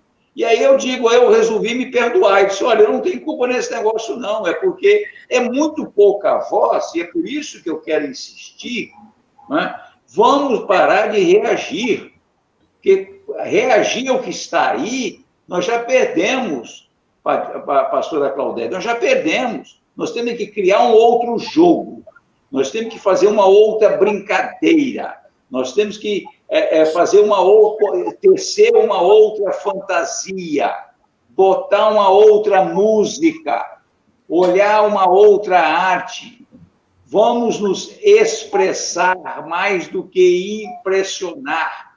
Vamos compartilhar que sim, isso é possível. E eu quero sempre insistir. E olha que eu demorei, foi muito tempo, Roberta, muito tempo. E o Cláudio sabe disso. E a Mariana não sabe, mas eu relevei, foi muito tempo para descobrir que enquanto eu não cuidar dos meus capetinhas, eu não vou ter como fazer a transformação que eu desejo para fora. Eu fico no discurso, fico na retórica, fico na mudança de narrativa e não contribuo. E eu acho que tem uma vibração que está acontecendo, e olha que nós estamos a alguns quilômetros de distância uns dos outros, umas das outras. Mas tem uma vibração aqui, né? Não é a internet que está transmitindo, não. É a vibração dos olhares, do zóio, do zoiando. Né? É isso que está... O coração que está batendo aqui. Está batendo aqui, está batendo aí. Desse sorriso do Cláudio. Né? Desse sorriso do Cláudio. São as pessoas que eu estou vendo. Eu imagino que tem milhares de outras fisionomias aí que a gente está perdendo. Mas, pelo menos, eu tenho vocês três em quem me espelhar. Nós já estamos chegando quase ao final, né? Mas partilhando um pouco da conversa e também dos comentários que surgiram, tem muita gente, tem uma galera falando da representatividade negra dentro da universidade, que ainda é pequena, né?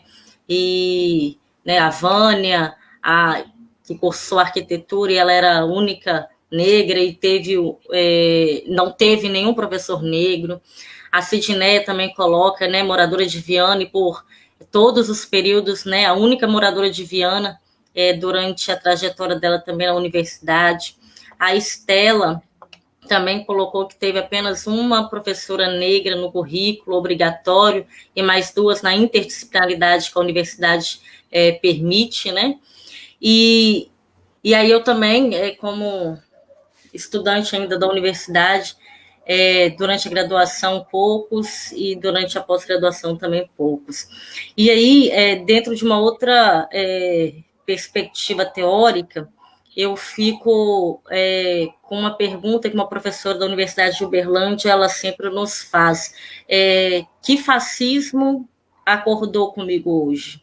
E aí, quando o professor Arlindo fala dos capetinhas dele, né, desse processo que está de tirar e de se reinventar também, eu fico pensando, pastora Claudete e a todos que nos escutam, que o processo da resistência também perpassa por nos perguntar que fascismo acordou comigo hoje, porque nós estamos num período de vida, né, de uma vida onde as políticas fascistas compõem muito fortemente conosco. E aí nós precisamos ter o cuidado para não cair, não sucumbir nesses processos, e não há uma receita, como a professora Roberta nos colocou. Não há uma receita, são processos de experimentações, e eu acredito também, Roberta, também Arlindo, também Cláudio, que a arte, é pela arte que nós vamos criar, como o Krenak nos deixa, ideias para adiar o fim do mundo, né? Ou para sucumbir a este mundo, para criar outros processos de vidas. E aí a fala tanto da Roberta quanto do professor Arlindo, para mim, hoje, fica como uma inspiração ética, política e também poética, Roberta. Foram falas muito poéticas, tanto do Arlindo quanto a tua. E aí a resistência, ela passa também por uma ética, por uma política e por uma poética, né? Esse processo de reinventar. E aí eu convido tanto ao Arlindo, quanto ao Cláudio, quanto à Roberta, para deixar a mensagem final, para nós irmos caminhando para os futuros agradecimentos e algumas recados finais, né? Começa, Cláudio. De minha parte, eu só quero, em conformidade com vários comentários que apareceram aí na tela, lembrar que depois de amanhã, no domingo, nós estaremos fazendo um ato dentro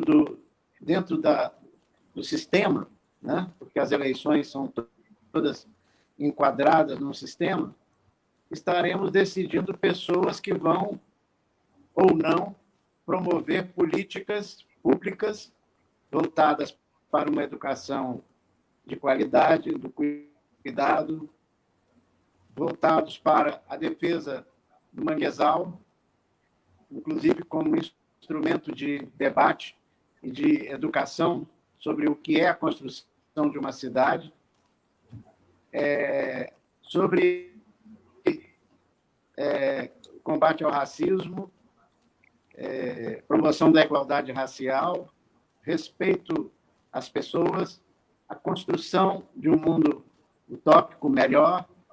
Tudo isso está em jogo, embora de maneira limitada, porque o sistema eleitoral, o sistema institucional está muito corroído, né?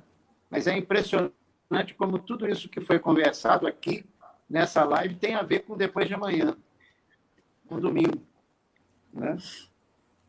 Tudo a ver, embora não tenha sido dito dessa forma, mas eu me lembrei muito a cada palavra de Roberta e de Arlindo e da Marina, né? E dos comentários que chegaram, a defesa da vida que passa aqui onde a gente mora, que passa por políticas, por ações governamentais e não governamentais que promovam a vida no sentido amplo da palavra. Eu fico muito gratificado por ter participado e ouvido, mesmo com muito zumbido aqui na minha tecnologia fraca, muito zumbido o tempo inteiro, mas eu consegui ouvir. Na minha surdez, eu consegui ouvir 90% do que vocês disseram. E acalentei isso no coração. Obrigada, Cláudio. Professora Roberta.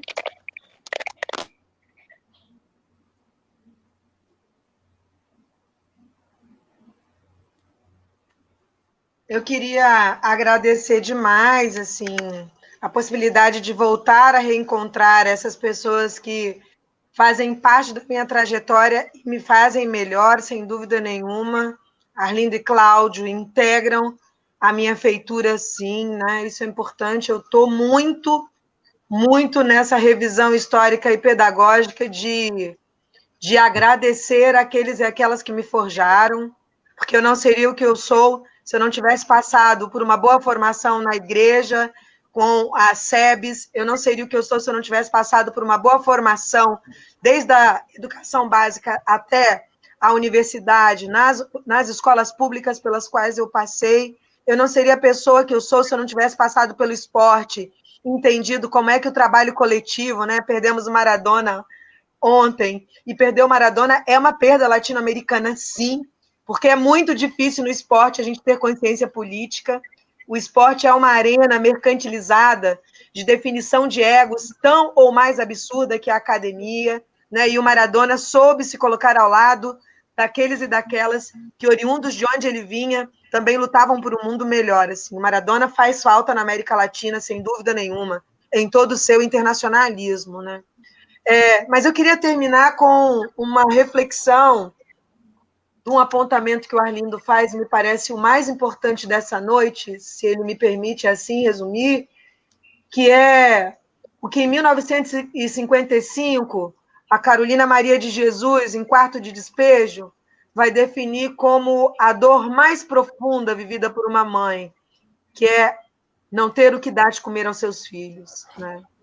E a Carolina, ela escreve isso no auge do modelo do desenvolvimento brasileiro, anos 50, vejam, né? No auge do desenvolvimento brasileiro, uma mulher da periferia tentando ser literata e o mundo dizendo a ela, não come e não escreva, né? Pois ela comeu e escreveu.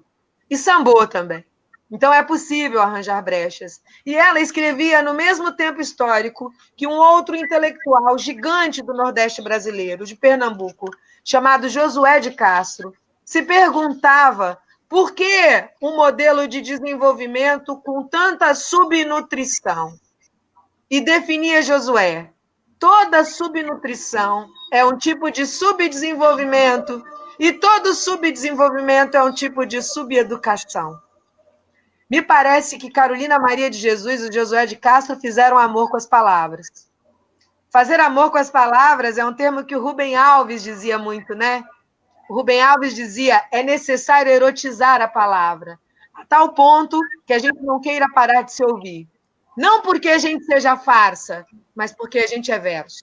Então, me parece que o que a gente fez aqui hoje foi entregar, em meio a muitas dores e muita perda, um pouquinho do que a gente ainda tem de muito desejo de construção lado a lado, com o Cláudio, com a Arlindo, com a Marina, com a pastora, com a Estela, com todos e todas que, independente de estarmos juntos fisicamente, estamos juntos na utopia e na destopia.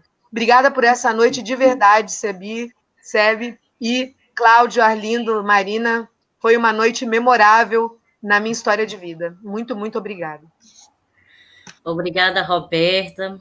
E é preciso gozar uma vida, né? É preciso sorrir. Eu acho que Carolina Maria de Jesus, na sua trajetória, na sua pobreza, ela tem uma alegria imensa a nos ensinar.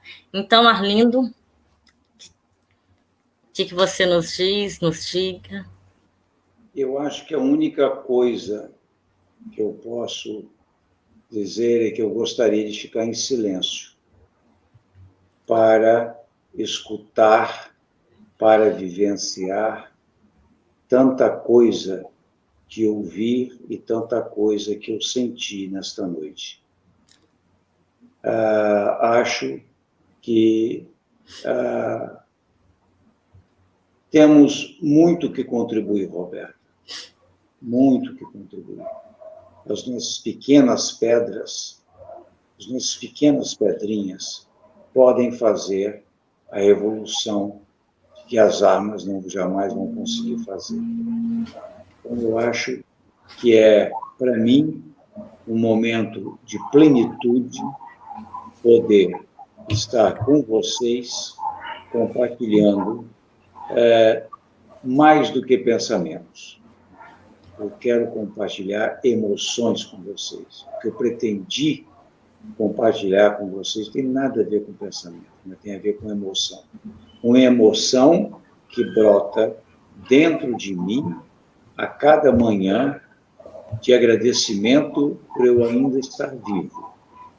E estar vivo não é simplesmente estar sendo capaz de acordar, estar vivo para a vida, para a plenitude da vida e para tanto que eu tenho que aprender na vida. Gratidão, paz e bem. Mari, só uma observação, só uma última observação. Eu, de verdade, não acredito que a gente possa abdicar domingo de votar a 13. Não por uma convicção, por falta... Não, tudo isso a gente discute nos tempos certos de discutir. Eu não sou 13 por convicção, mas eu sou 13 por humanidade. E hoje o que me convoca é a humanidade. Não dá mais para naturalizarmos o nazifascismo. Não dá mais para naturalizarmos o neoconservadorismo. Não dá mais para não gritarmos juntas e juntos, basta. Então, sim, domingo, eu sou 13. Depois, a gente briga. Domingo a gente tenta resolver. Pelo menos tenta resolver. Depois a gente briga para ver se aproxima um pouco mais daquilo que a gente acredita. Mas agora não tem o que fazer. É ir e fazer a diferença, sambar. Se a gente não quiser perder muitas vidas, né? Pelo menos eu encaro desde aí esse lugar. Muito, muito obrigada. Eu chego a ficar arrepiada, gente, porque é uma emoção muito grande compor com vocês este momento e compor com todo o CEBI, seja o CEBI Espírito Santo ou todas as outras pessoas que aqui passaram para nos escutar, para partilhar, para conversar conosco nesta noite. Não ainda finalizando, mas eu fico, já que a Roberta trouxe a Carolina Maria de Jesus, encerro assim esse momento mais de diálogo com duas frases, com duas mensagens dela. Os políticos sabem que eu sou poetisa, e os políticos continuam sabendo que cada um de nós somos poetisas e poetas, e que o poeta enfrenta a morte quando vê o seu povo oprimido. Mas eu sou forte, não deixo nada impressionar-me profundamente, não me abato. E não se abater hoje é acordar todos os dias e perguntar que fascismo acordou comigo para poder combatê-lo. E aí apostar numa vida que aflora, né, que pede passagem, que quer existir, perpassa também por combater politicamente, né? Seja nas urnas, seja nas nossas comunidades, seja com as periferias, né? Então, estamos construindo caminhos de transformações com as periferias, a partir do diálogo, a partir das conversas, a partir de um café que a gente está com saudade de tomar na casa dos outros, mas a partir do abraço, a partir do afeto, que o Arlindo também mencionou no início, e a partir da arte. Então, como a Roberta disse, gratidão, né, ao Arlindo, à Roberta, ao Cláudio, que quer falar, vou te deixar falar já. E gratidão por terem aceitado esse convite. Já estamos para completar 2 horas de live, e eu falo para vocês que eu continuaria ouvindo até amanhecer, porque foi muito bom. Fala, Cláudio. Na linha do agradecimento, não poderíamos encerrar essa live sem agradecer um grande companheiro que nós perdemos anteontem, lá de Cariacica, simples, falava pouco, mas atuava muito, trabalhava muito, sempre, sempre, sempre. Ângelo Pim presente. Companheiro Ângelo Pim presente. Ângelo Pim presente. Ângelo Pim, presente. Quero agradecer, né, a todos e todas que nos acompanharam até agora. Já estamos completando 2 horas de live, gente. Eu falo para vocês que nós continuaremos aqui com certeza. Quero também deixar um abraço carinhoso para a companheira Marina, minha xará, que é do Centro de Estudos Bíblicos do Espírito Santo, que hoje está completando mais 1 ano de vida. Parabéns, Marina, que Deus te abençoe, que as divindades te ilumine sempre. E agradecer mais uma vez a todos vocês, né? O Cláudio pedia, né, antes de começar, para a gente fazer uma propaganda, que é da camisa. Temos uma camisa nova, que é do combate, uma campanha ao combate ao racismo, que já está à venda na sala do CEBI, tá? Acompanhe as nossas redes sociais, porque estamos, né, compartilhando as informações por lá.